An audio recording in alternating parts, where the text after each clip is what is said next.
Jom kita tengok macam mana proses mencari resipi ni berfungsi dalam amalan guna pokok faktor.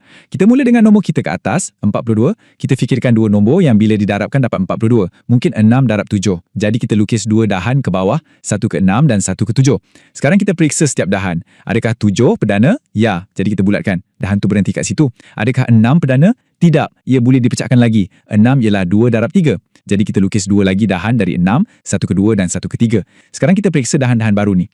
Adakah 2 perdana? Ya. Adakah 3 perdana? Ya. Sekarang semua dahan kita berakhir dengan nombor perdana. Daun-daun di hujung pokok kita, 2, 3 dan 7 adalah resipi perdana unik untuk 42.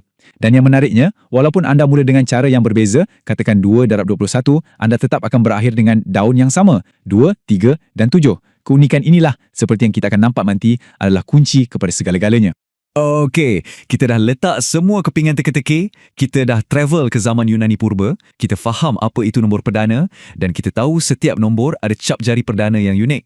Sekarang, jom kita lompat 2000 tahun ke depan, balik ke zaman moden dan akhirnya kita selesaikan misteri yang kita mulakan tadi. Macam mana nombor-nombor purba ni melindungi rahsia dalam talian anda. Dan lepas tu, bersedialah untuk satu lagi kejutan yang tak dijangka. Inilah kepingan teka-teki yang terakhir dan paling penting. Bayangkan, saya ada 2 tin cat, satu biru dan satu kuning. Senang je nak campurkan dua-dua jadi cat hijau kan? Itu macam mendarabkan 2 nombor perdana yang besar. Komputer boleh buat sekelip mata. Tapi sekarang, bayangkan saya bagi anda tin cat hijau tu dan saya minta anda untuk asingkan balik cat tu untuk dapatkan semula cat biru dan kuning yang asal dengan sempurna. Tugasan tu hampir mustahil. Ini adalah apa yang kita panggil fungsi sehala. Mudah dibuat dalam satu arah tapi sangat-sangat susah untuk diterbalikkan. Dalam matematik, pendarapan perdana pun macam tu. Senang je nak darab 17 dengan 23 untuk dapat 391. Tapi kalau saya cuma bagi anda nombor 391 dan minta anda cari 2 nombor perdana yang menghasilkannya, ia ambil masa yang lebih lama.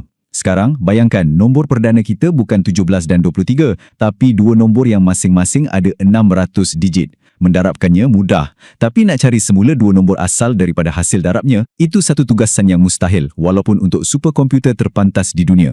Prinsip fungsi sehala inilah yang jadi asas kepada sistem penyulitan yang paling biasa digunakan di internet, yang dikenali sebagai penyulitan RSA.